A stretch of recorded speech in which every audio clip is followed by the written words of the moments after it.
Okay, apologies for the delay, but we are live on YouTube and we are started the recording. We can get going.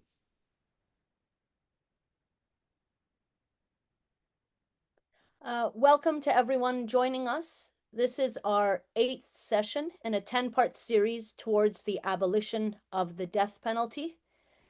Please note there will be a question and answer section after, so we ask that you put your questions in the Q&A section of the chat.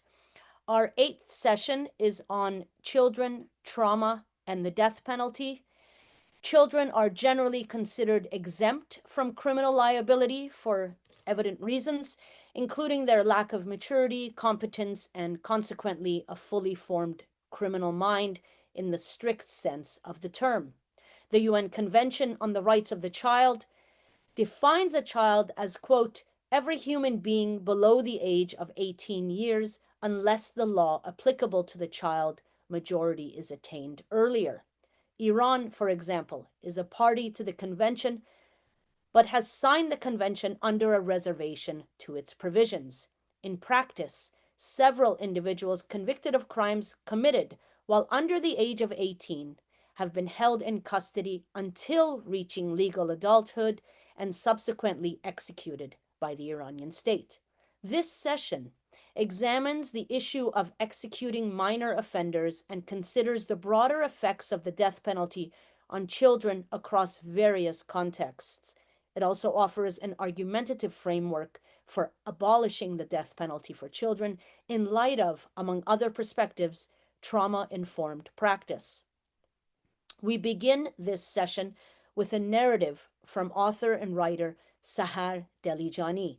Sahar Dalijani is the author of Children of the Jacaranda Tree, an internationally acclaimed novel translated into 32 languages and published in more than 75 countries.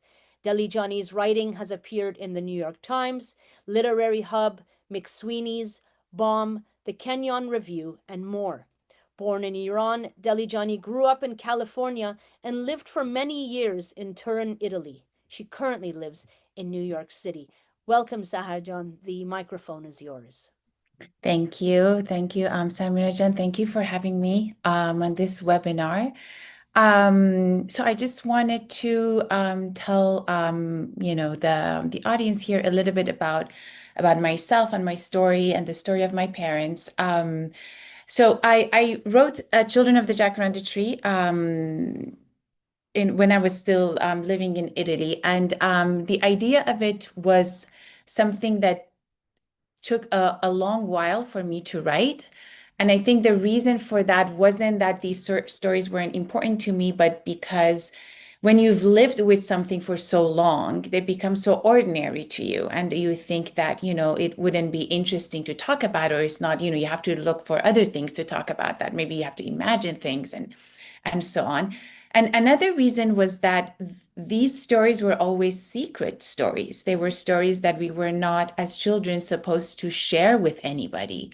When we still lived in Iran, I was 12 when we moved to California, and there another type of silence happened in California. But first in Iran, because my parents had been political prisoners. Both my parents were arrested in 1983. They were secular leftist activists fighting against the Islamic Republic. They had been active during the revolution against the Shah, but sort of continued their activism after the revolution. And they were both arrested in 83 along with my uncle and my aunts. Which led to my birth in Evin prison, because my mother at the time was pregnant with me.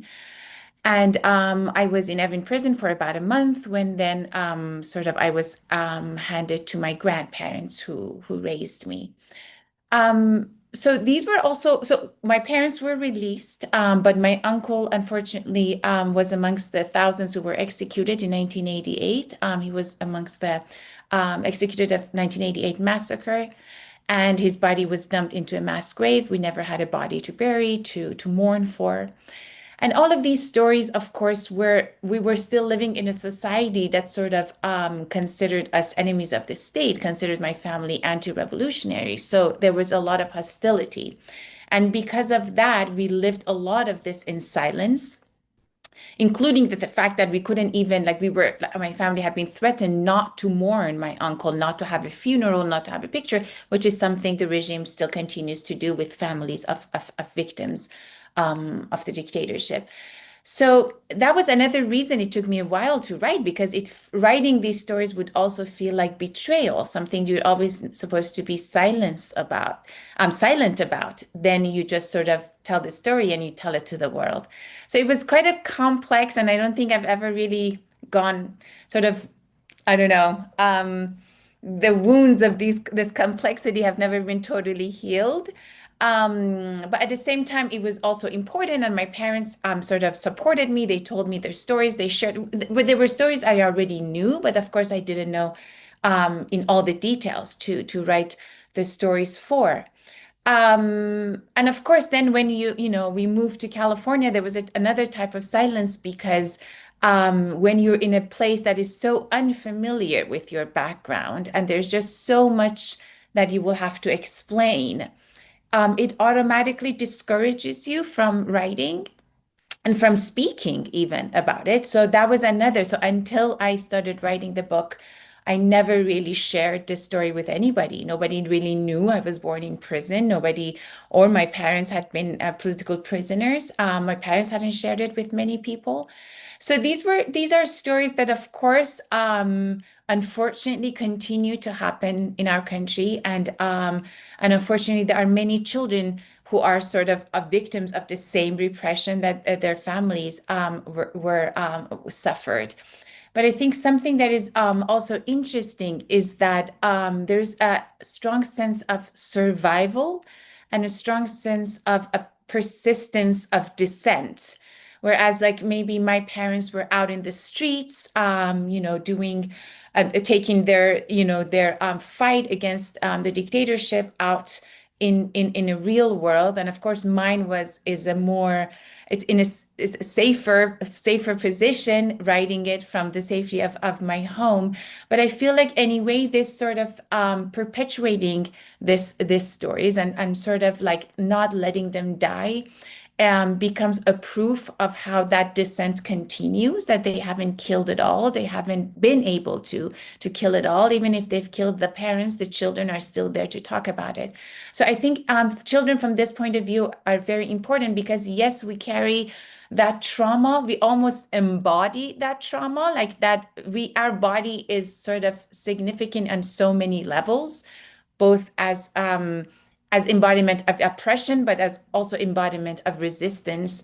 So I think it's always very interesting for me to also discuss this with not just children who were born in prison, but also children who are born in refugee camps, for example. I have met many, and how their life is, of course, a different life than the one that their parents lived. But then again, there is that idea of survival, and there's that idea of resistance to these stories of oppression and marginalization. So yeah, that's pretty much what sort of I had in mind too. But I'm happy to say more if there are questions. Yeah, we're lucky enough that Sahar has agreed to stay with us for the Q&A portion of the session today. Thank you so much, Sahar John, and I'm sure there'll be lots of questions for you. Sure. Our next speaker today is Professor Sandra Joy, sociology professor who has been on the faculty at Rowan University since 2002, teaching courses such as race and social justice, families and children of the incarcerated, and the sociology of death, dying, and bereavement. In 2002, she received her PhD in sociology from Temple University, and in 1990, she received her master's in social work from Norfolk State University. Dr. Joy is also a licensed clinical social worker with a dozen years of experience as a mental health and substance abuse therapist. As a therapist, she worked with individuals, families, and couples, including children and adolescents, in a variety of outpatient, partial hospitalization, and inpatient settings. She has been an abolitionist in the anti-death penalty movement throughout this time and served for many years on the board of the campaign to end the death penalty. She is a member of the Philadelphia Coalition Against Death by Incarceration. She serves as a member on the board of the Khalif Browder Foundation and is an advisory board member for the Petty Green Program. Dr. Joy is the author of Coalition Building in the Anti-Death Penalty Movement, Privileged Morality, Race, Realities, and Grief, Loss, and Treatment for Death Row Families, Forgotten No More. She is a co-author of her most recent book publication titled Life Without Parole, Worse Than Death. Her current research project focuses on the vicarious trauma experienced by those who witness executions. Ms. Joy, the floor is yours. Thank you. Thank you so much for that introduction. I'm sorry that it was so long. It's such an honor to be here with you all today. And yeah, this is pretty much, as you can tell by my bio, been my life's work for over 30 years now. And within the course of that time, we did see the United States, because I've been working in the United States, and we did see 20 years ago in 2005, the end of execution of children. Prior to the Roper versus Simmons decision made by the Supreme Court in 2005, children were able to be executed. And now they weren't necessarily children by the time they were executed, but individuals who were children at the time of the crime were sentenced to death. Since Roper v. Simmons, individuals under the age of 18 are exempt from the death penalty in the United States. But there is research, as I'm sure many of you are aware, in brain science that has renewed our debate about whether young adults should be excluded as well, given that the brain doesn't fully form in frontal lobe until the mid-20s. So there are some states that are actually, a few, not many, Massachusetts, California, other places around the United States that are getting rid of death by incarceration, which, by the way, up to 25. We also got rid of death by incarceration, which is another way to refer to life without parole for children, with the Roper, I'm sorry, not Roper, but the Miller and Montgomery decisions of 2012 and 16 that made it retroactive. So we are seeing some progress in the United States when it comes to children in terms of who is being sentenced to death and even to life without parole. Having said that, you know, we're starting to see some changes along those lines of late. But my work has been, since I have not dealt with personally in the last 20 years, children who were sentenced to death here in the United States. I've been working extensively with children of death row inmates, and even had the opportunity to go out to the United Nations in Geneva and work with some wonderful people around the world who are doing similar work with children. And it suffices to say that these children who are anticipating are waiting for the death of their parent, or it could be an uncle, it could just be a father figure. It doesn't have to be a biological child, but many children are impacted by the execution of their adult caregivers and loved ones. And it is a very traumatic one, needless to say. So as Samir mentioned earlier, and I appreciate, again, your introduction, I have taught classes around death, dying, and bereavement in general in the sociology department. And it is the case that children in usual death, if you can call it that, outside of the egregious type of an execution situations, who've lost a parent or a loved one, are traumatized, of course. But it's not unusual for these children to be disenfranchised from their grief. Disenfranchised grief, a concept that came up that Kenneth Doka came up with years ago, who's in the death, dying, and bereavement field of scholarship, is a concept that refers to a type of grief that people go through when their grief is not recognized. They're either not recognized as grievers as a population, or the issue's not recognized as one that's worthy of grieving.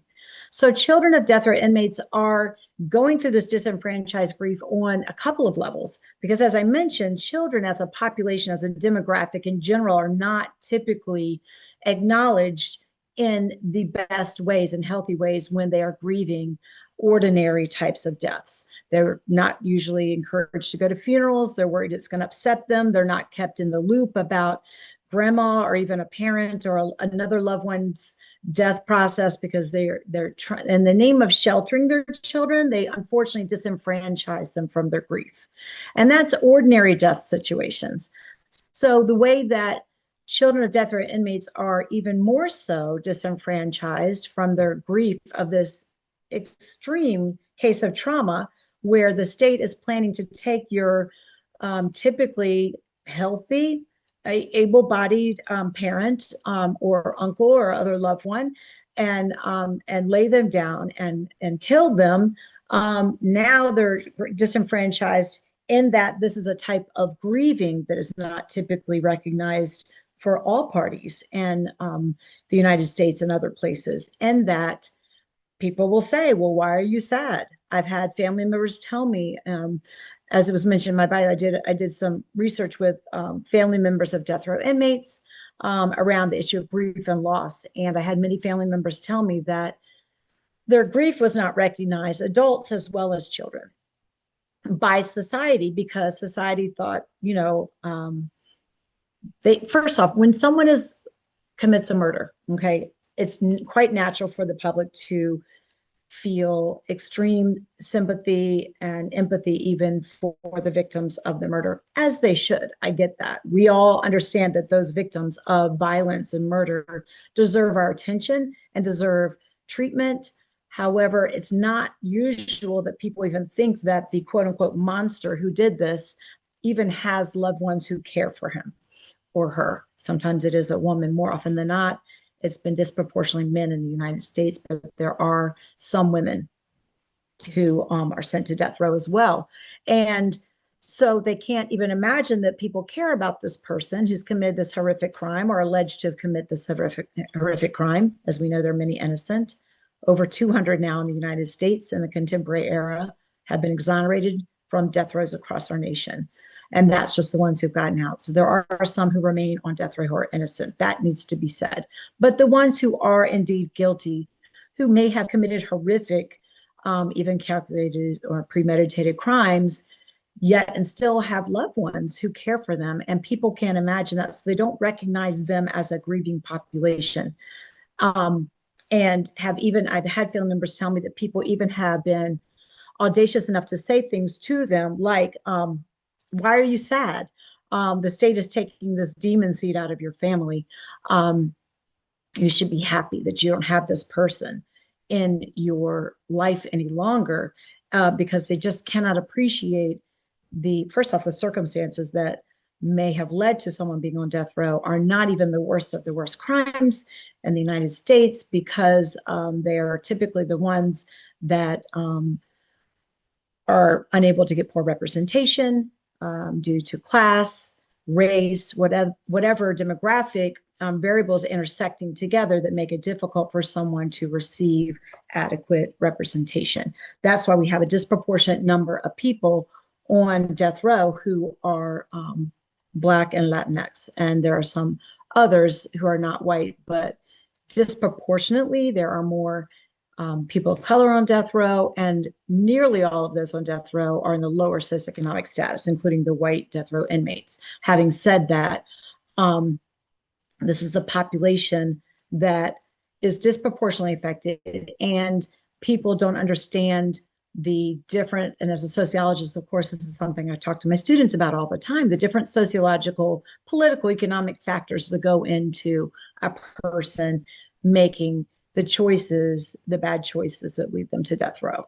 And when all of that is put into context and people have a real understanding instead of just the on its face news article that may paint the person as a monster, then they start to understand that, okay, this person does have people as well in their life now who care for him or her. And so the children, once again, to return to the theme of today, which is so crucial and important, these children of death row inmates are doubly, if you will, on twice disenfranchised. First, their children, and we don't recognize their grief and normal death situations.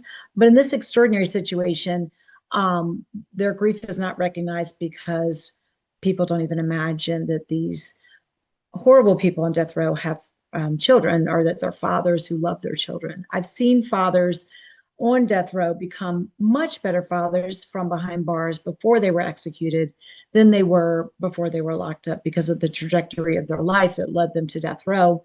And people come are sentenced to death row and become much different people by the time they're executed than they were when they were first sent to death row, due to having to sit still and do some inner work and reaching out to family and restoring relationships. We just executed in the United States just a couple of days ago a man in Alabama through nitrogen gas. Alabama's fifth, I believe, gassing in the last couple of years since they began nitrogen gas executions, when lethal injections were not working. They were botched. This man's children were, who are adults now, were witnessing his execution, and it was botched. It was the worst one, as the press indicates, that has been carried out thus far. It took him half an hour to die, and it was a horrific scene for these children to watch. And this is what the children of death row inmates have to look forward to. And I say that loosely. And it's a double bind, because in my latest work that was mentioned with the vicarious trauma of witnesses, I did have an opportunity to witness quite a few interview quite a few families members who had witnessed. And I interviewed a young woman in Missouri who fought to witness her dad's execution. She had gotten very close to her father throughout the time of his incarceration. He was 19 years old when he killed a police officer, sent to death row in Missouri. And here, ironically, his daughter, who he'd been on death row for 17 years since the time she was 2, now here she is at 19 years old and wants to be there for her father. As gruesome as she knew it would be to be a witness, she felt like she needed to give him a face of love and wanted to be there. Yet and still, the state of Missouri, and this is the case of Kevin Johnson, if you wanted to look it up, would not allow his daughter to witness the execution, because she had to be 21 to be a witness. And so that was not lost on the Missourians against the death penalty, the irony of it not being too young to be sent to death row at age 19, her father, yet too young to witness an execution, the daughter. So it's a sad state of affairs when the child wants to be there to witness her father's execution, and then even denied that small, opportunity of that. I say small, it was a big one for her, if she was permitted to do it, but very doesn't give much comfort that this is what she's looking forward to. And it's a sad commentary on what these kids who become, young adults have to look forward to. But yeah, I have more I could say, and just in brief, I will add before I turn it over, because I don't want to overextend my time, and I'm available for Q&A as well, that the trauma that these children goes through extends all areas of their life when their parent is on death row. Socially, in schools, a lot of times they are hiding, much as our first speaker spoke about, the reality of what was going on with their experience of having a father on death row, because it's a highly stigmatizing one. And they don't want to be criminalized along with their loved one. And it makes it hard for them to focus. They grieve in silence much of the time, because they see what their mothers and their grandparents and all the adults are going through, and they don't want to add to the sadness of the adults in the situation. They are not able to have deep and meaningful conversations with their parents on death row, because when they are permitted to visit, they want to be upbeat for their father or mother on death row and not bring them any sorrow. And yet still, they also have told me they don't want to talk about happy things, because they feel like that's a reminder to their parent that they can't be there. So whether it's a wedding or the birth of a child, it's something sometimes they'll avoid talking to the parents about these happy moments, because they can see the pain in the parents' eyes about not being able to be present. So it causes superficial relationship. And more often than not, there are very few states among the 26 now that still have the death penalty in the United States that permit contact visits. So they're behind glass. Needless to say, physical touch is an extremely important part of all humans to have connections to the people we love, but particularly children with their parents to be denied that physical touch of a hug that many other children of incarcerated parents are at least permitted to get before and after a visit occurs. These children of death row inmates are not. It's behind glass. I've seen many, many visits on death row that ends with a child putting their hand on the glass and the father putting their hand on the other side of the glass. And that's the best they can do at having some form of connection at a physical level. And it's excruciating to watch these children, as I have at many, attending many execution vigils, grieving, knowing what's happening in the room there. So much more to be said. Of course, I've written, and others, my colleagues have written a great deal about this. So there's always more to add, but I'm happy to have further conversation with anyone else in the Q&A or any other time that you may wish to speak, and I can share some of my research with you. Thank you.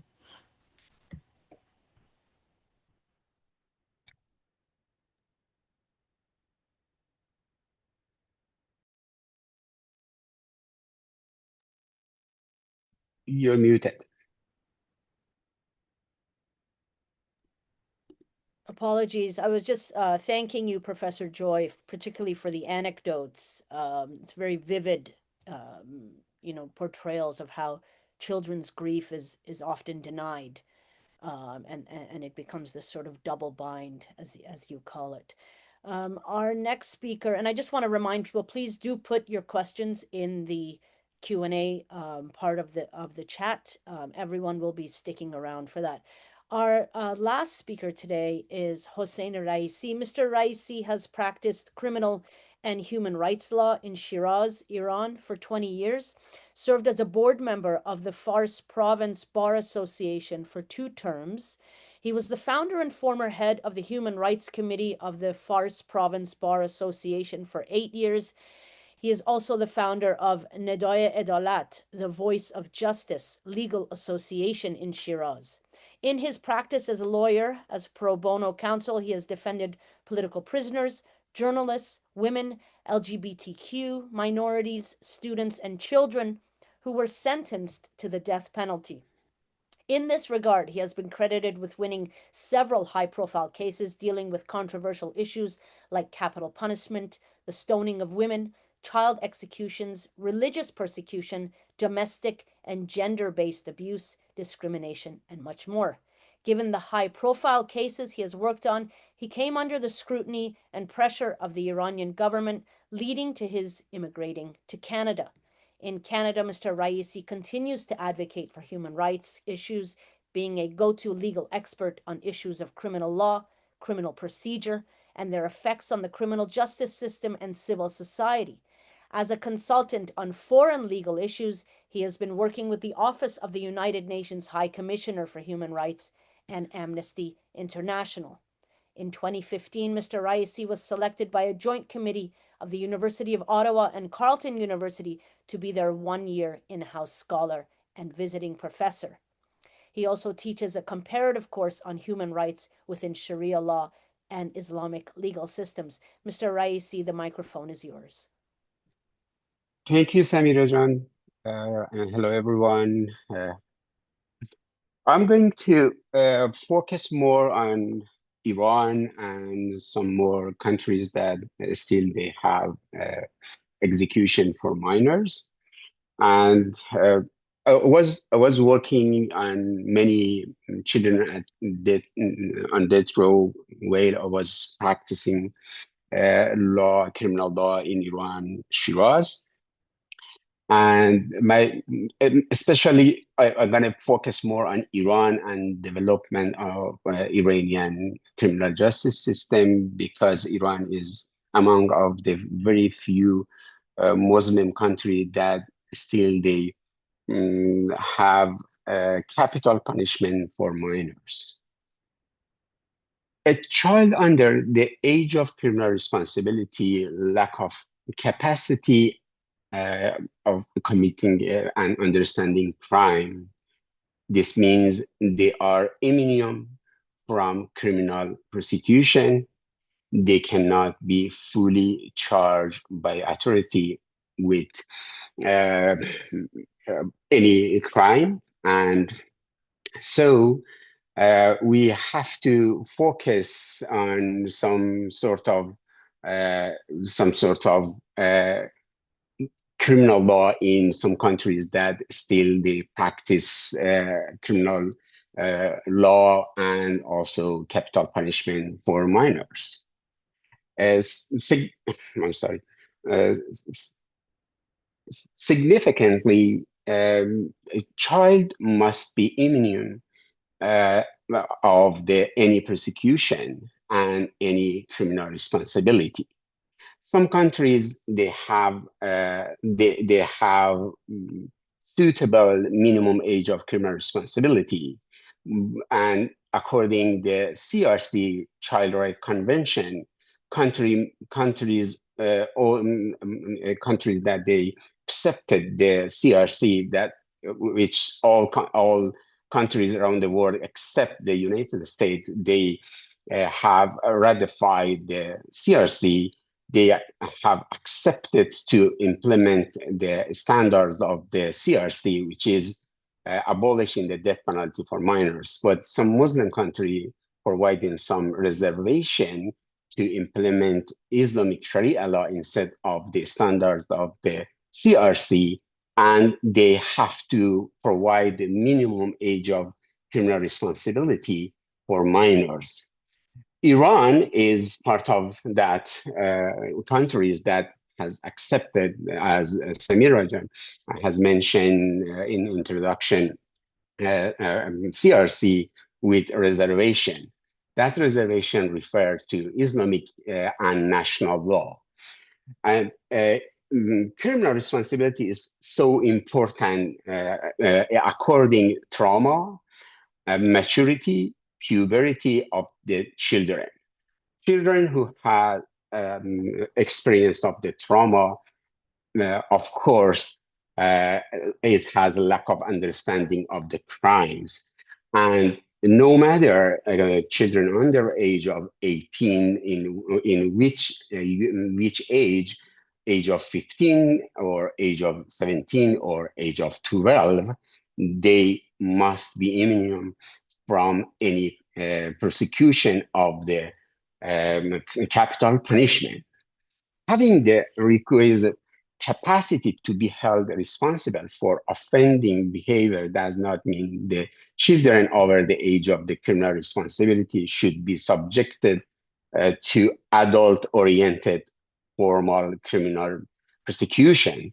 It means the children under the age of 18, but above age of 12, which is has accepted in Iran and in Canada, for example, as a minimum age of criminal responsibility. However, in Iranian Islamic legal system, only for Islamic hudud and qisas crime, the minimum age of criminal responsibility is 9 lunar for girls and 15 lunar years for boys, minimum age of criminal responsibility. However, in nearly all countries, children above age of criminal responsibility can be arrested, detained, and imprisoned. This means that children are drawn at an early age into criminal justice system that can stigmatize them and damage their long-term perspective and opportunities, which is the areas of trauma. The minimum age of criminal responsibility in Iran for hudud and qisas crime, as I mentioned, it's puberty, age of puberty, bulugh in Arabic word, which differs for boys and girls, as I mentioned, different age of 9 and 15, 9 for girls and 15 for boys. According to Iranian Islamic Penal Code, this means that a boy who has reached 15 lunar years and a girl who has reached 9 years can be held criminally responsible and subjected to hudud or qisas punishment if the court find they had sufficient maturity and understanding of their action. It means potentially they are facing death penalty. As my colleague, Professor Joy, has mentioned, in the United States, abolishing the death penalty of minor in 2005, after some situation happened and some studies has pointed out that children under age of 18 has no capacity for understanding of notion of the crimes and cannot be fully responsible for every action that they do. And finally, the abolishing the death penalty in 2005. Iran, Pakistan, Saudi Arabia, Yemen, Sudan, and Somalia still they have such a death penalty, but Iran is the highest, has highest number of the death penalty for minor. In Pakistan, although the country has accepted to abolishing death penalty for minor, but some minors still they are on death row because they don't have a good system for identify children with the birth certificate and the specific age of birth, and finally a specific age of in getting 12, 15, or 18 years old. And in Saudi Arabia also, they try to say, oh, we abolishing the death penalty among some new development, economic development that they have made. But unfortunately, in this year, at least we have officially two, we have recorded officially 2 execution of the minors. And in Somalia, Sudan, and also we do have it. But let's focus more on Iran. Iran has the highest number of the execution, unfortunately, according to some human rights organization record and reported.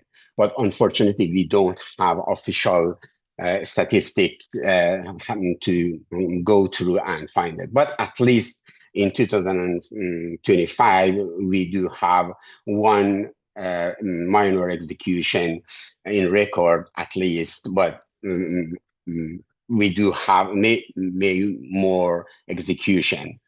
But still some development has reported in Iran, and we face with some development in the Iranian Islamic Penal Code. But because Iranian regime consider itself as a Muslim country who practice Sharia law, specifically Sharia law, they believe that different age of criminal responsibility and also the lower age for girls and boys also for age of marriage, because in these 2 areas of the age of marriage and age of criminal responsibility, Iranian legal system, it's so belonging to Sharia law, and Sharia law has below age of 13 for girls and 15 for boys for age of marriage, and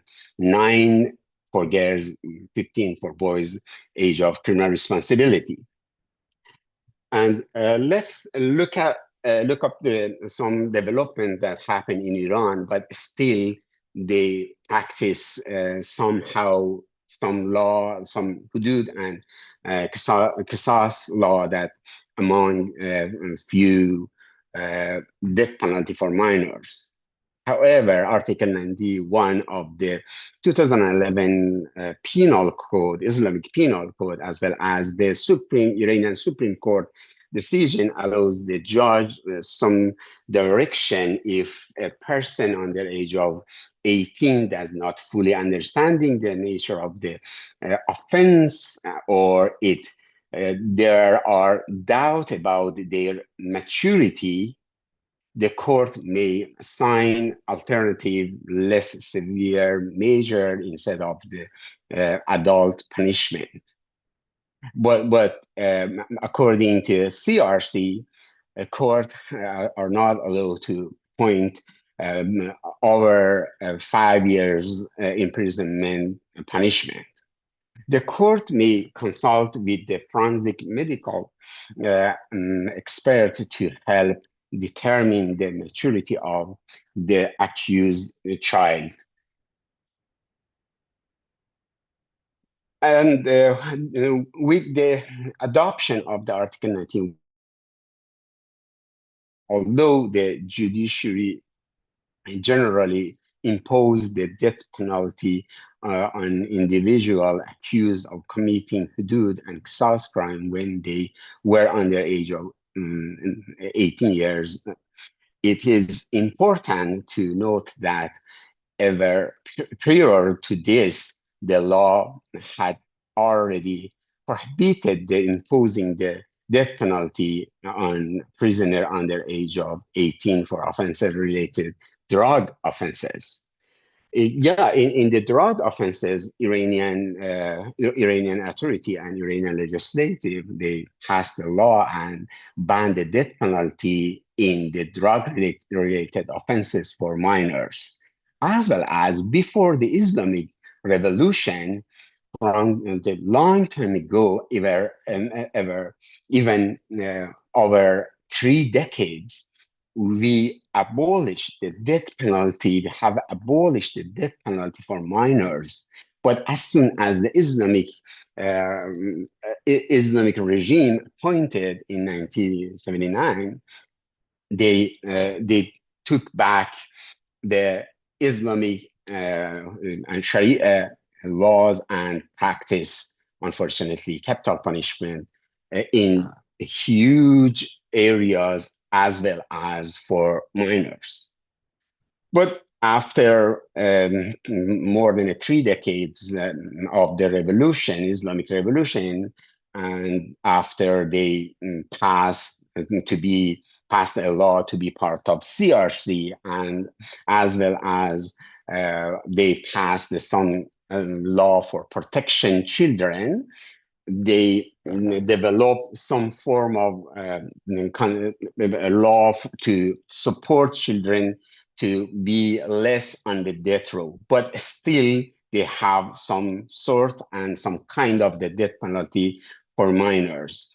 As I mentioned, the development is based on the Article 91 of the Iranian Penal Code, where these developments have not resulted in the complete abolition of the death penalty for this age of group. They have contributed to a reduction in its application, despite the prevention of the Article 91. I have personally know that there are reported that the repressed several clients under the represented, several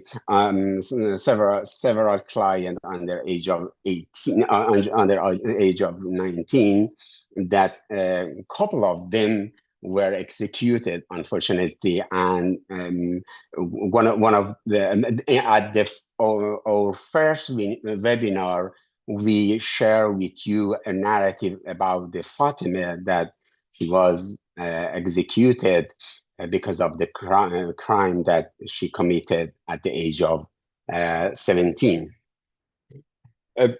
Protection of the rights of children, and it's some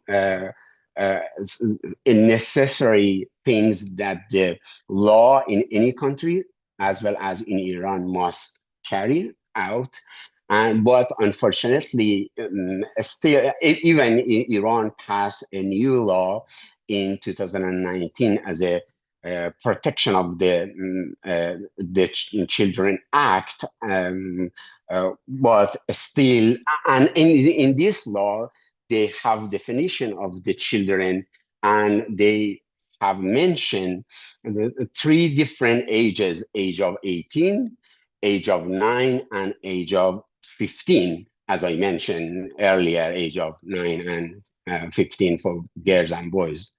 But they have mentioned in this law all children under age of 18 must be supported by law in Iran. And even they have mentioned in this law children in conflict with the criminal justice system, that might be children who committed some crimes punishable by execution in Iran, must be might be supported by the law and justice system.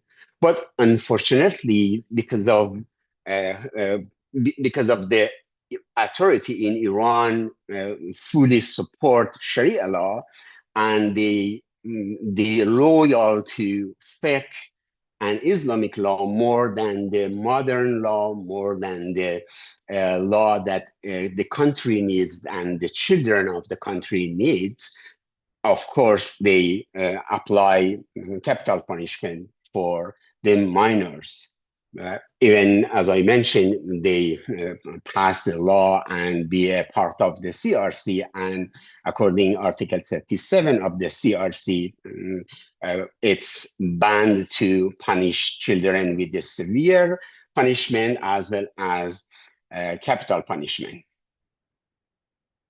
As I mentioned earlier about the United States, and my colleague has mentioned before the Supreme Court's 2005 ruling, the Report versus Simons, the United States executed 22 offenders for crimes committed as juveniles, primarily in Texas, Virginia, and Oklahoma.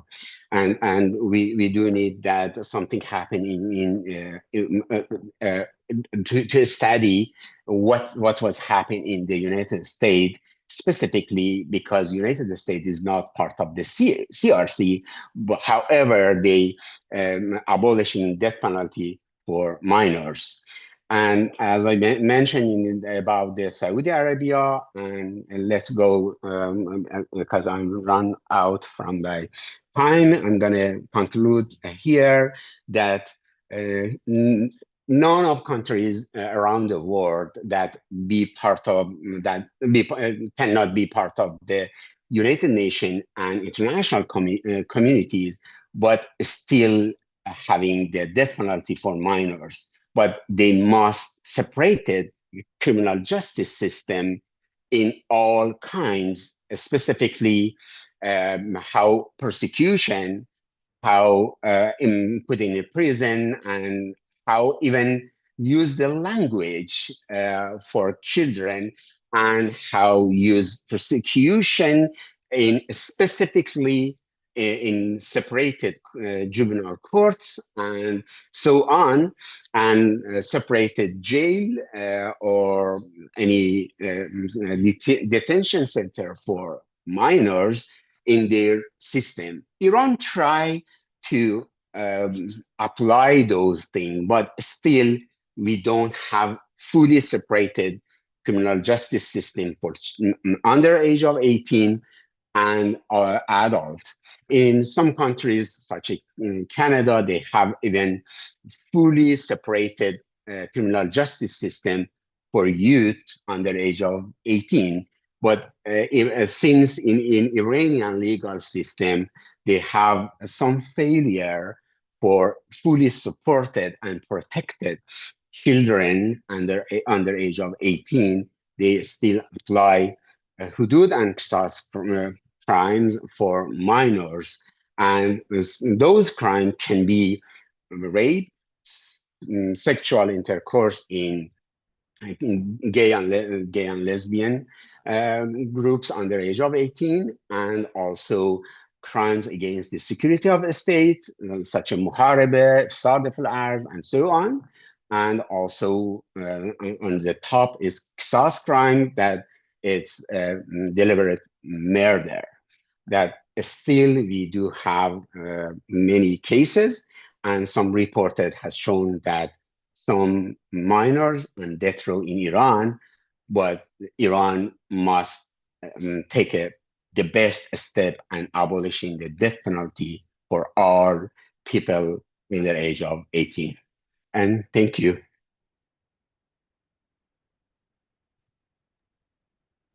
Thank you so much, Mr. Raisi. If I could start off, I'd like to bring Sahar back into the conversation. Sahar John, I just want to ask you, just jumping off what Professor Joy was saying about the denial of children's grief.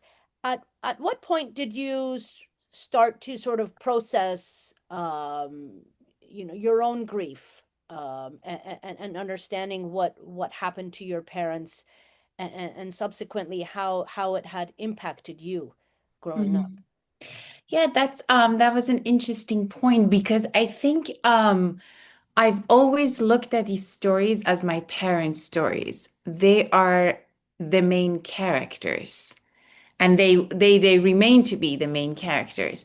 And it was just quite recently, to be honest. I think because of like conversations I've had over the years, that I just sort of started thinking about my own position in this and how I've become the person I've become because of what I maybe went through, because of what my family went through.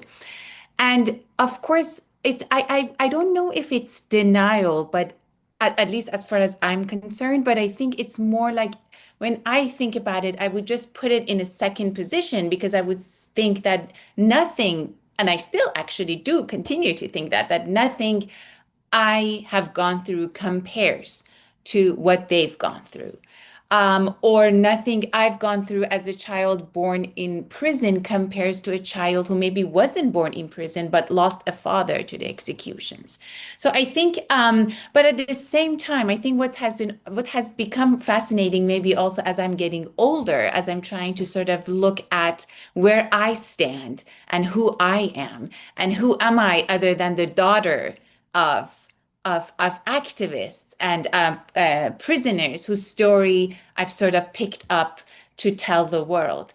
And that has become quite a journey. And I don't know if I'm at the end of it yet. I probably will never be. But I have become, as I get older, more curious about certain decisions that I have taken in my life that could have maybe been um, influenced by my past. And I remember once I had a conversation with Maryam Zadei, the director of Born in Evin, and we were talking about, everything, and both born in prison, and she actually started, she was the one who actually started asking me these questions, sort of like Sahar, but like psychologically, but like emotionally, but all of those stuff. Don't you want to think about those? And it was, for me, it was as if maybe I was too scared to think about them. Maybe it was just so much safer and easier for me to just put myself as a secondary character or as an observer, rather than as someone involved in the story. But what I've realized after the book, and as I said, these years, is that there is the trauma that we deal with, the trauma of writing and talking about trauma, which is on its own a completely, to me, was a completely new field. I hadn't really thought about it before. And it just sort of also to the trauma of trying to minimize your own trauma because you believe that you have to talk about something else. That the story is somewhere else. It's not you. The story is something else. And all of that, I think, has been quite eye-opening for me. And I'm still trying to find myself both as a writer and as sort of a citizen of this society, where I stand and how I want to continue telling these stories, but probably with a little more self-awareness. Sandra, I see you smiling and nodding as you're listening. Yeah, Uh, thank you. Is what she's saying sounding familiar to you as a Yes, practitioner? yes. Yeah. I absolutely thank you. On many levels, Sahar, thank you so much for sharing that.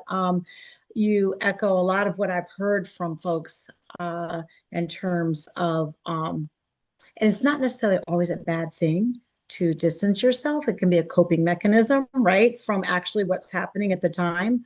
So I see it as a mixed bag. Ultimately, I think it's good that as you have gotten older and able to integrate everything that happened and what your place is in the midst of it all, which you have put yourself as secondary, and understandably so.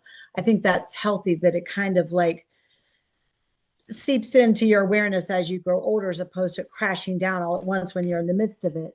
And what you just ended with, I can relate to on a personal level, because in less than 2 weeks, I'm going to be coming up on the 20-year anniversary of an execution in Delaware that I witnessed, of a man I befriended when I did my research down there with families of death row inmates, and I had met the men on death row. And hesitate to use the word opportunity. It has a positive connotation. I had the happenstance to witness, because his mother wanted to, and he didn't want her to be in there. He thought it would traumatize her, so she asked me to go in her place. And so I did it for her as much as for him. And when I set off on this sabbatical, I went across country for 10 months and interviewed witnesses of executions. I too was worried about, am I going to be re-traumatizing myself? Because what I witnessed was, it was a botched execution by all measures. Even though with lethal injection, there's a lot of misunderstanding about how they can be botched as well. And so, but I have to say, in talking to all of the people, well over 100 who've witnessed executions in this nation, that I'm currently working on trying to synthesize and put into writing and to a film as well. I felt more validation than I did re-traumatization, and because it's such a highly unusual experience, as is yours, Sahara. I have to introduce you to a dear friend of mine who you may have heard of, Mike Africa Jr., who was born in a cell to his parents, who were political prisoners of the Moog family in Philadelphia. And I organized to help get his parents home. I'll be actually seeing them tomorrow to celebrate some birthdays. I can't wait to tell him all about you. But I think he can relate to so much of what you said. But yeah, so just like your experience and Mike's and others are so unique. And as is even witnessing an execution, it's not something that most people in the United States have gone through. I felt, even among those who are on the other side of the issue, who were doing their job, they said, and they weren't necessarily abolitionists, I still felt some sort of kinship to them, and that we have had this, by what I would call all measures, a horrific experience of witnessing something that most citizens of the United States will never really appreciate to the extent that we have. And definitely your experience, Sahar, is such a extraordinary one that certainly people can appreciate. But I'm hoping, and I'm hopeful, it sounds like hopefully this is the case, that any trauma that's arisen from your retelling of the story and rehashing it is outweighed by just being heard, and having your parents and your story appreciated, and to get some validation and some appreciation from those of us who can appreciate the gravity of your experience. And so I'm hopeful that that is the case for you as well. So but yeah, so on both levels, on personal level, what I just shared, but also and just hearing so many people sharing the trauma that kind of doesn't hit them all at once, but over time, as they're starting to appreciate, which is why I wanted to interview witnesses who'd witnessed as recently as hours earlier, all the way up to decades later, to kind of assess the longitudinal impact. And I can tell you that, as is the case with trauma in general, loss in general, it's not a sudden thing. But certainly with changes politically in the environment, when, the political opportunities, the temporal, changes in society, bring about certain circumstances. It can revive a lot of the stuff too that's happened with people in their past. So, but anyway, I'll keep it at that. But thanks. We gotta hear you. It's okay. I know. Sorry, I apologize. آقای رئیسی, Mr. Raisi, if I could just turn to you. I know that Sahar's story is often spoke about as, or it's not really an anomaly. This was a whole generation of young people who were either visiting constantly, parents, loved ones in Iranian prisons throughout the 80s, or were born in prison and stayed in prison for a certain amount of time. Legally speaking, I'm just trying to understand in the Iranian legal system, what was the was there any sort of impetus or reasoning behind keeping children in prison with their mothers for a certain period of time? That's Is a there great anything behind question. that? Yeah, that's a great question, Samira Jan. Unfortunately, in the past, in the Iranian criminal justice system, unfortunately, they kept children in the prison with their mother for a long time. But currently, they reduce it only for 2 years. The most important is because they don't have any guardians, and no one is to take care of the kids. They have to keep in a prison. And in some occasion and in few prisons in Iran, they have a daycare close to the prison, and mother can take the kids in a daycare for the daytime, and for the nighttime take it back, and guard maybe take them back to the prison. Even I met some women inside of the prison with their kids, unfortunately at the age of even 7. But only the reason that they had, because they don't have, their kids didn't have any guardians or anyone who be support them or take care of them. And in somehow in the Iranian regime in the past, specifically at the time that Sahar was born in Evin, it was part of their ideologic system to keep the kids with them, because they believe kids from the, for example, Marxist people must be with the Marxists, not with anyone else. There's such a those thing at the time of 1980s. They believe it, and they try even to push mother inside of the prison to train their kids to be changed to train them as a Muslim uh, Muslim member of the Muslim society. But there is no more reason, and but we know even visiting mother or family in prison and in the hall of the visiting, it's so traumatized area. And also being in contact, in touch with the criminal justice system, prison system, police system for all children. And Sandra can talk more about that. It's so traumatized. And no matter minors commit a crime or being part of the family or whatever kind of reason, with whatever reason, being in contact with the justice system, it's not understandable, not fully understandable for the kids, and make them put them in a bad situation to be traumatized.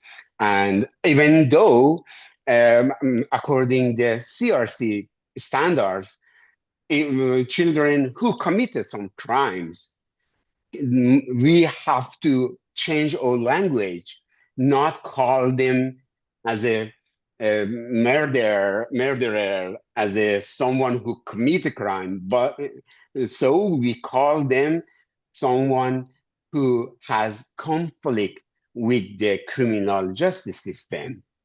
Even the language is so different in CRC for such those kids who even commit some kind of the crime. We are not allowed to say they committed crime. We have to say they are in conflict. They breach the law.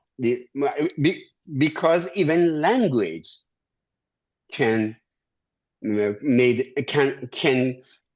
put children in a situation, in a trauma situation. That's all. Thank you. We have a question in the chat, and I think I'll put this to you first, and then maybe Sahar, you can jump off of Sandra's answer. The question is: those who have talked to children of death penalty victims, what do the children say about it? Like, how is their trauma evident in their behavior while their parents are on death row and then following the execution? How are they different from those who haven't been through this experience? Yes, that's a very good question. Certainly, children of incarcerated parents in general, who I work with across the board, have a set of issues.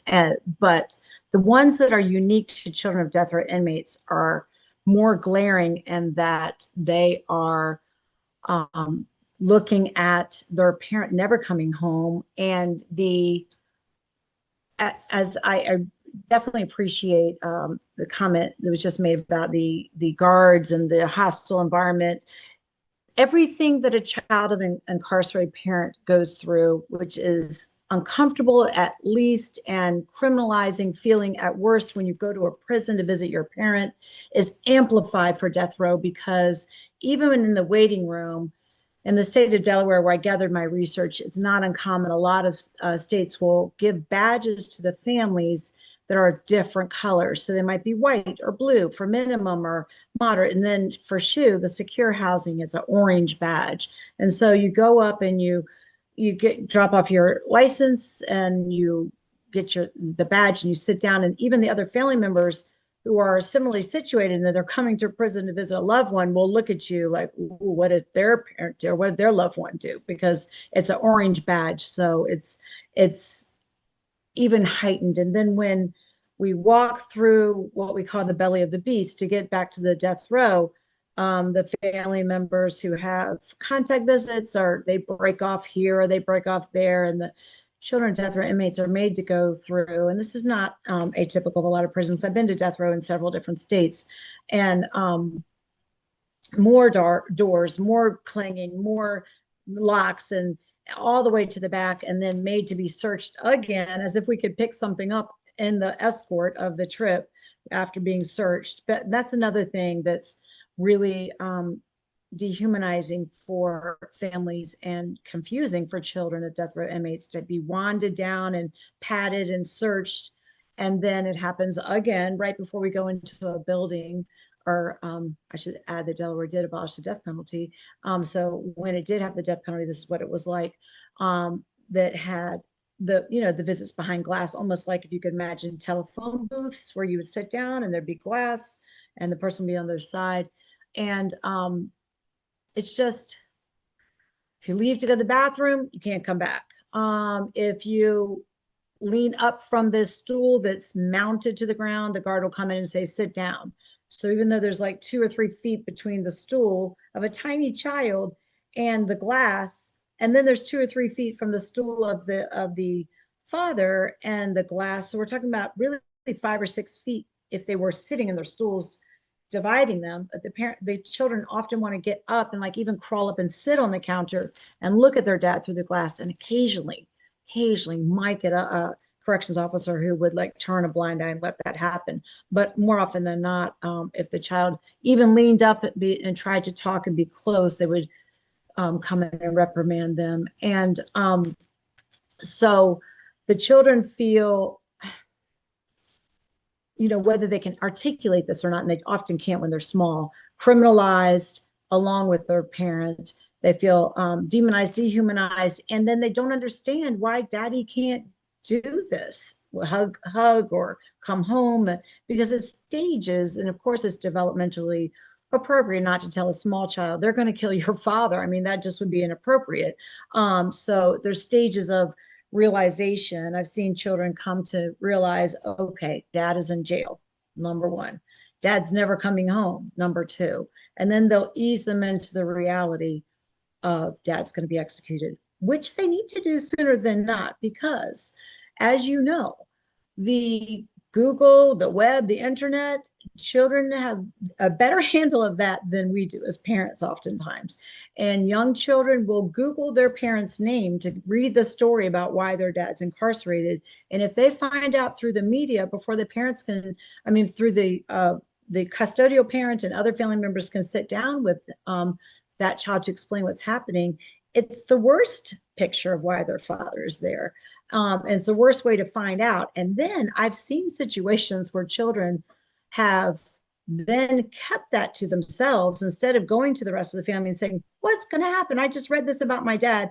They worry that maybe they don't understand what's happening because they haven't told me, or maybe I'm not supposed to talk about it because now that I know what dad is up against, I know that if I bring it up, so they suffer in silence, knowing a very distorted image, monstrous image of their father that's in the press for a period of time before they feel comfortable letting it out to the custodial parent. It's also important to note that in the States, children cannot visit their father or their parent even at all, much less on death row, until they're 18 by themselves. That means they have to have an adult with them. Well, if there are abuse issues going on at home, and there have been, it may not be the mother, but it could be the stepfather, that the child wants to talk to the father about and say, this is what's happening at home, they don't feel safe because the custodial parent is there with them and watching them, and they feel like they might get in trouble. So, and they can't on phones because phones are recorded, and parents are, the custodial parent might, or the stepfather might be over their shoulder. So there's very limited interaction. I, for a time there when Delaware's death row was going on, made it a practice to befriend a lot of the children's mothers who were understandably at odds with the father. They had broken up. They were unhappy with where the father was. And I would take the children because it just had to be an adult. And but I had to do a lot of work to get on the good side of the mothers and the family. I'm used to be, you know, as you mentioned, I did, you know, some family therapy and as a licensed clinical social worker. So fortunately, I was more of a clinician than I was a researcher during a lot of my work in terms of the skills that I brought to the table. And so I would like to think at least when the kid can drive at 16, much less as a younger adolescent, they should be permitted individual visits with their parents. But even still, some of them wouldn't even go because they didn't feel comfortable until I had one. My very first time going to death row, I met an 18-year-old daughter of a man who'd been on death row for 3 years named Ashley. She and I published an article together, actually, so I can say her name because she tells her story. And Ashley's father was sent to death row when she was 15. The stepfather forbid any contact with him because the stepfather was very controlling.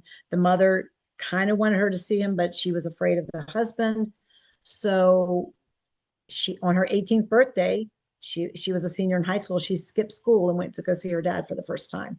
And that was my first time ever being on visiting somebody on death row over 20 years ago. And I saw her little tiny self, you know, very short little girl in the visiting room with the orange badge on, and I had the orange badge, so I went and sat next to her, and we have become close ever since. But, you know, she is one example of children who have been denied special time with their parent on death row just simply because of the numerous barriers that the system puts in the way in terms of visitation and the assaults to their dignity. Sometimes the people on death row, the parents on death row, doesn't even want them to come because they feel horrible about what is being done. One husband saw his wife being wanded down in front of him, and when they got to the back part where he was sitting behind glass with the man looking dead in his eyes and wanding her in a very inappropriate way around her body, and told her, "Don't come back. I don't want to see you being sexually assaulted in front of my eyes." And the CO was doing it on purpose to try and get a rise out of him. And so these are some of the assaults that these men have to go through when their families and the families when they come and visit. So Sahar John, can you speak at all to sort of your experiences with, because I'm not, I don't know the details of what you sort of your memories of that time were like, and how you've processed all of it. No, to be honest, I don't have much memory of that time because I was very young, and also like all the people who were executed, so they weren't necessarily on death row, you know, these were just like sham trials that were sort of organized just to get people to kill people as quickly as possible. And even at the time I was 5 years old. So I knew about all of that a little bit later on. But what I do remember is that because in Iran, like most of our community were just almost all of our community were prison friends, were friends that my parents had made in prison, and their children. We didn't really hang out with anybody else outside of this, you know, this community. I didn't really have friends from school, also because there was this whole idea of not talking about where they'd been, what they'd done, and all of that. So like these stories were just sort of like we knew whose you know, father had been executed, not because I necessarily remember anybody telling me, but because we just knew. It was just like information that sort of revolved around us in these gatherings and dinners and you know, trips we would take together. And there was always, of course, you know, this community is very tight and emotionally available too, very much at the time. So I remember people the kids whose father had been executed. They just seem to have this special part in that, you know, a special sort of point in people's heart, you know, and people were more attentive to them, like all of our uncles and aunties, we would call them, you know, amu and khale, and I still do. So there was never like I never had to confront that as something, but of course later on, as we grew up, as the book came out and conversations started, a lot of the children, I spoke to many children whose fathers or mothers, a few whose mothers was executed, and of course being a political prisoner, I think, has a little bit of a different, you know, people look at it differently. Like people who are like the survivors, they just sort of is also there's this, there could be pride of, you know, what they're, because they're heroes, these parents, but there could also be anger. I also met a lot of angry children because they just thought that, you know, their parents had the choice not to get involved in these situations, and they would maybe feel like their parents chose their fight over their children or over their home. And so these are all very interesting conversations, and of course, very painful conversations to have.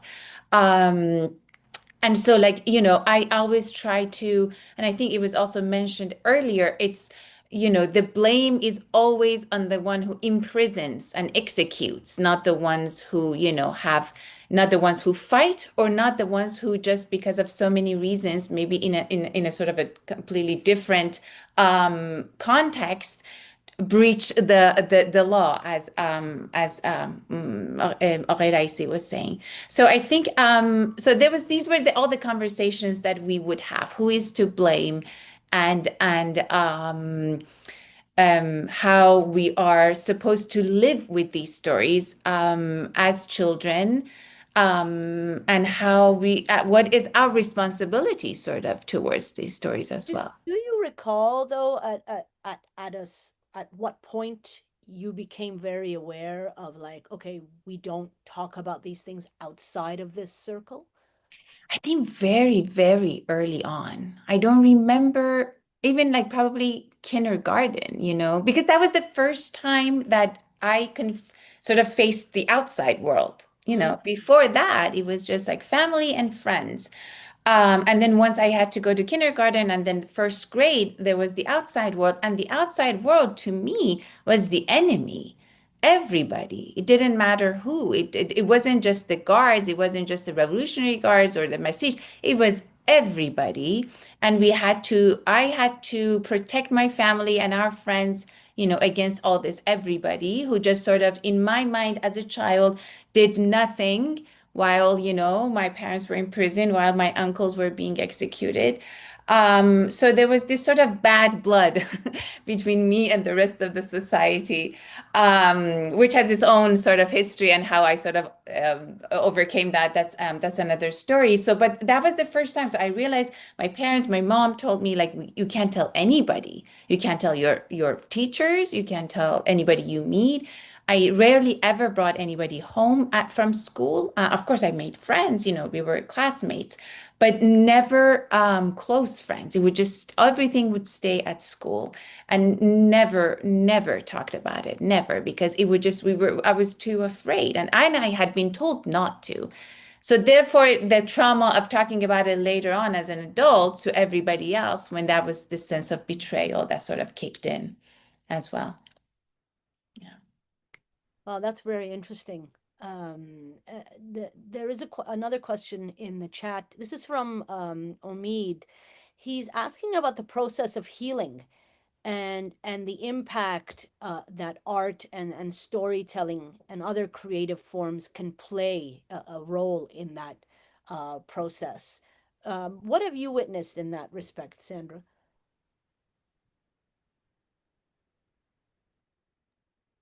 Thank you.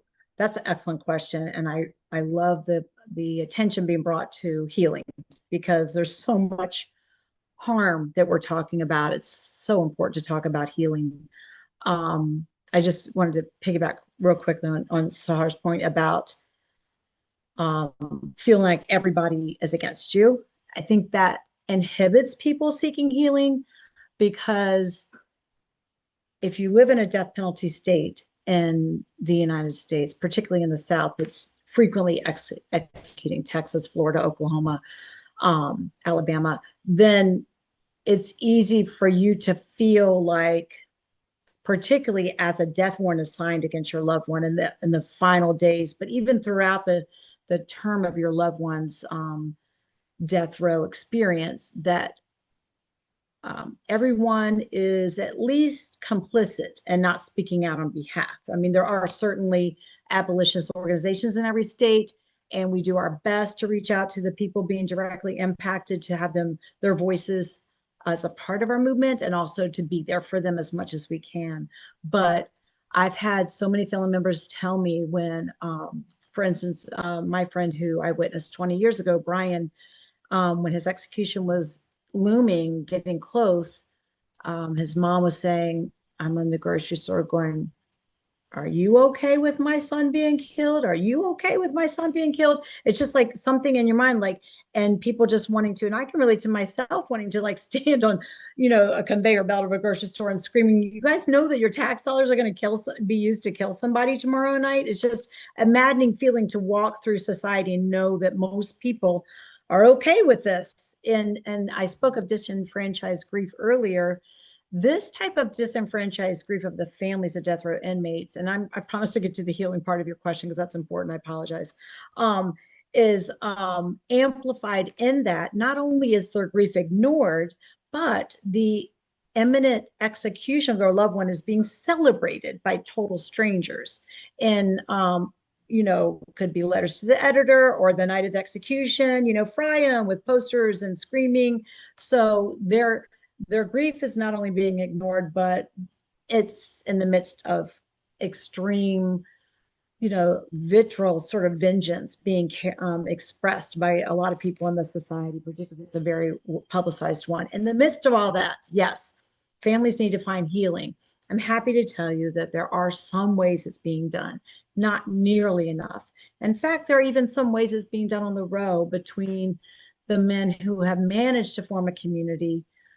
Project Hope is one such in Alabama that I feel the need to mention, because the man I just mentioned earlier, who was gassed a couple of nights ago, was the president of Project Hope. And he professed his innocence, which is also an important factor to note, throughout his time on death row, and built a community around the men on Alabama's death row through this Project Hope. So this was healing through arts, through there's been Life for Women in Pennsylvania who formed a chorus, who sang songs, and the families. I will tell you, I struggled in doing things at a group level in Delaware when I was doing this research, because I think more often than not, they feed on each other's anxiety, and it makes it hard for them to be there for one another. I really appreciate the community that you spoke of, Sahara, and I know that to be the case even in the States, of families of political prisoners. It's a bit different, isn't it, in terms of the community? Because your loved ones are seen as, leaders and heroes and doing these wonderful things, as contrary to many of the men on death row who are seen as so monstrous. And so I'm really grateful that you had that experience. I think that's what saved the Move family, for instance, when the Move 9 were locked up, and as the community built around them. But so they feed off of each other's anxiety. So this work that I did, I was actually trying to glean suggestions out from mental health professionals who had the occasion to encounter these family members in some sort of therapeutic setting. And let's face it, it doesn't normally go like where they call intake and say, my loved one's going to be executed, can I talk to someone? Because of the shame, the internalized shame that's been put upon them by society, the criminalization, they don't reach out with that statement. But more often than not, because of a lot of the dysfunctional situations that, let's face it, led to, again, the trajectory of the person on death row, there's low income situations, there's abuse situations, they will find their way to a clinical mental health setting in some form or fashion, whether it's court-ordered conduct disordered kid, or a mom who's depressed, and a really good psychosocial assessment of a therapist that doesn't stop with, when they do a genogram of the family and find out, where dad is, oh, he's in jail, it doesn't just stop there and say, well, what is the sentence, and digs a little bit deeper to find out that they're facing an execution. I put my experience as a therapist, my experience as an activist in the movement together to come up with some clinical interventions that can be used. And I've seen it be successful. There's a group that is launched by my friend, colleague, activist in the movement, Susanna Sheffer, who also went with me to the United Nations some years ago, where she trains therapists along the lines of how to be therapeutic with the families of death row inmates. And then she has across several states, and it's growing, a network of mental health professionals who can talk to the families and offer healing. And it's just connecting the families with the therapist at this point, which we often do through word of mouth, through activists in the movement who know about this resource. It's one of a few. I'll admit it's not enough. There needs to be much more healing.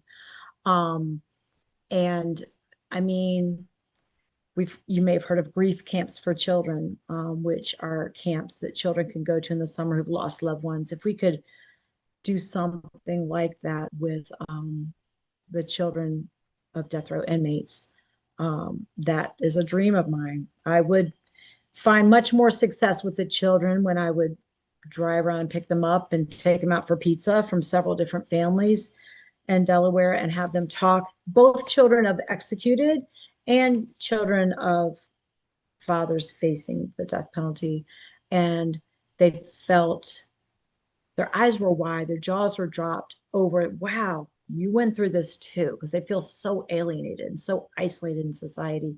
That in and of itself is golden for these children. But to also make friends and to know people, I know they're still in touch with one another. The adults have a harder time.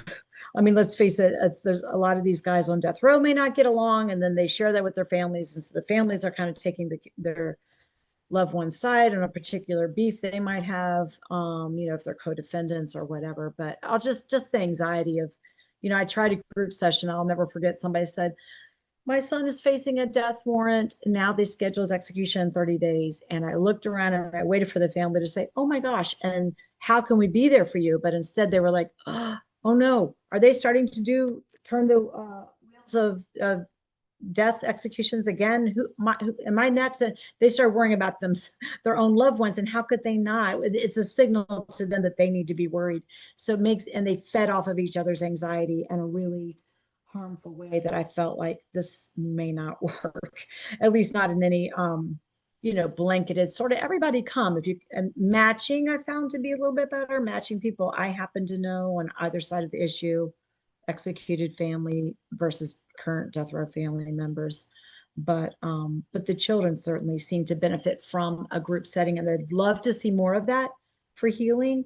In the meantime, there are a lot of resources for children of incarcerated parents in general. And if they can get a foot in the door there, I've gone to a couple of national conferences in the United States that started in 2016, I want to say, every year in Arizona State University, children of incarcerated parents. And it's for both clinicians and scholars of this issue to exchange resources. And I've brought college students with this experience to the conference, and they feel so validated to have. They go from being in the shadows, as we've mentioned, and feeling stigmatized, to being rock stars because we just all, center them in our work and give them a lot of love. And it really has been life altering and transforming in a positive way for them. But anyway, sorry to talk so long. No, that's fine. It's great to hear. I think that aspect of sort of coming out from through the darkness. And Sarah, can you speak to that a little bit about that healing process? I mean, I don't know where you are in that process or if that ever really goes away. But how has sort of being able to write about it or doing other creative things impacted that process? The funny thing is that well, it's not that funny, but I I don't believe there is healing. I don't think we heal. I think that's a myth, and I think the first step towards getting better is to actually accept that and know that you will be constantly triggered, that as soon as you are faced with something similar, you will probably have relapsed into your own trauma. It will never ever go away. I think the best we can do is we can hope for is to just become functional citizens of the society, go around, contribute to, to the society around us, live our life, try to be, productive and everything, or not if we don't want to. But I think there's no healing, or at least there is no direct line. There's no direct line from the wound to healing. There's no moving on from things. I think something that happens is that, and I think, to be honest, I don't think we should even, I mean, like, of course, seek. So, for example, in my family, in all of our friends, situation in Iran at the time, with the war going on, everybody coming out of the prison, the idea of therapy, I don't think it occurred to anybody. Also because, like, I don't think culturally it was even such a present phenomena, maybe now, but it was just sort of like, okay, so let's build back what we have from the on the ruins of whatever's left, and rebuild relationships, get a job, get a home, get back to it.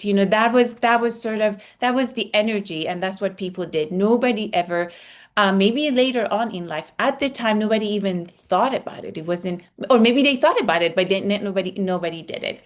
So, but time goes on, and we because of that community, I think one thing that is absolutely fundamental is solidarity. That is the key word in all of this.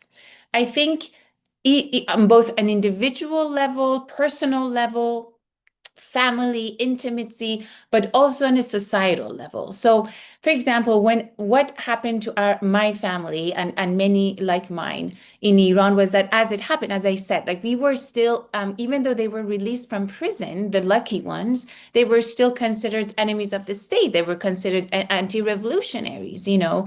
They had a lot of problems getting back into the society that still sort of considers them enemies of the state. And so there was no solidarity. Whatever they could have was from people who lived through the same experience. I see that has changed so much in our Iran now. All of these, you know, all of these families of those who were killed during protests or those who are in prison. And there's just so much solidarity that is, you know, our society is showing to them, is constantly talking about them, is trying to show up for them. And I think showing up for each other probably could replace healing, as in, you know, you're not alone. It doesn't matter if deep down you're still that little scared Sahar who, you know, likes to hide and, you know, is scared of everybody else. It's fine. But as long as you feel that you're not alone and there's earnest, you know, sense of togetherness and sense of showing up for each other, then I think we have accomplished something. And both, again, on an individual and as a societal level, because that's what counts at the end of the day, right? Because it's about how we are able to contribute it in changing our societies to become better, to show up for each other more and better and more in a more constructive way. So I think art also does that because it creates that space where stories are told. So on your own sort of personal level, you're telling a story that you lived for so long in silence. Somebody else who has gone through the same thing gets to find out about it. So that in that way, literature and art becomes such democratic medium, right? That brings all of these voices together, and they can hear each other, and then they can also sort of fill in all those missing spaces, all those missing stories, because I don't know everything. My story is not the, you know, the story. There are just so many like mine, and my story also needs to be completed with the stories of other people. And so I think that's sort of what I'm, you know, what I'm interested in more and more. And of course, meanwhile, try not to do anything self-sabotaging would be also great, I think. I can imagine though that I mean, as growing up, it must have been quite comforting to meet other people who had been in that same situation as you said, because I'm sure when you were younger, you've probably thought, you know, this has only happened to me, or that it's so isolating. So Absolutely. even literature does that for us, I think, reading other people's stories. Mr. Raisi, I want to give the last word to you just to bring us up to date on you know, Sandra was talking about all of the, you know, programs that are available to children who have parents on death row, or even to parents that are on death row or family members. And Sahar was speaking about how culturally, you know, we don't really have these things in the Iranian sort of not only the diaspora, but in Iranian society right now. Has anything in that respect changed within the legal system? Are there, you know, is there any form of therapy or anything available to anyone going through this similar situation? Unfortunately, no. We can't say no. There is not available any form of therapy for anyone who are in contact with the prison system or police system and court system. But I can say and confirm that the new Iranian Child Protection Act passed in 2019 recognize children who are in contact with the justice system consider as a children at risk or at risk children. It means welfare organization must, Iranian welfare organization must providing some kind of the support for them. But just in recently, welfare organization try to ask some charities or non-for-profit to involve. But unfortunately, because we are living with the very ideologic system, they follow up with the only some organization and charities that run by their own people. For example, recently we had some reports in a small city nearby Tehran that a clergy run a shelter for those kids that they don't have guardians and their parents are in the jail, but he was beating a 7-year-old boy and put him in a bathroom and locked the door for several times because he wet himself. He was wetting himself because this is sign of trauma. He needs support, kind of the support and program for healing, program for going with some sort of the healing. But unfortunately, they don't get a lesson of trauma informed, their own lesson of trauma informed. And just recently, I did some kind of remote from here training for few of the shelters staff and asked some of my colleague at the university to help me to provide some kind of training for them to be informed of trauma. But unfortunately, because of that situation, even though just last week we heard one of the biggest NGOs that was working from long time ago to support children at risk, they close it because of ideologic system, because they try to say, oh, this is against the, as Sahar mentioned, anti-revolution and anti-revolution people is there, and they're doing something against the security of the state and whatever. No, unfortunately, we cannot say they have a system, but just recently they recognize those children as children at risk. I guess that sort of, we take that piecemeal. That's that recognition has Yeah. to mean something. I really want to thank all of you for joining us today. Sandra, thank you so much. Mr. Raisi, Sahar, John, thank you for sharing your story with the world and with us today. And we look forward to session number 9. Thanks, everyone. Take care. Thank you, Senator. Bye-bye. Thank you all. So wonderful to meet you. Thank you. Be a part Thank of this. you. Same here. Thank you, everybody. Thank you.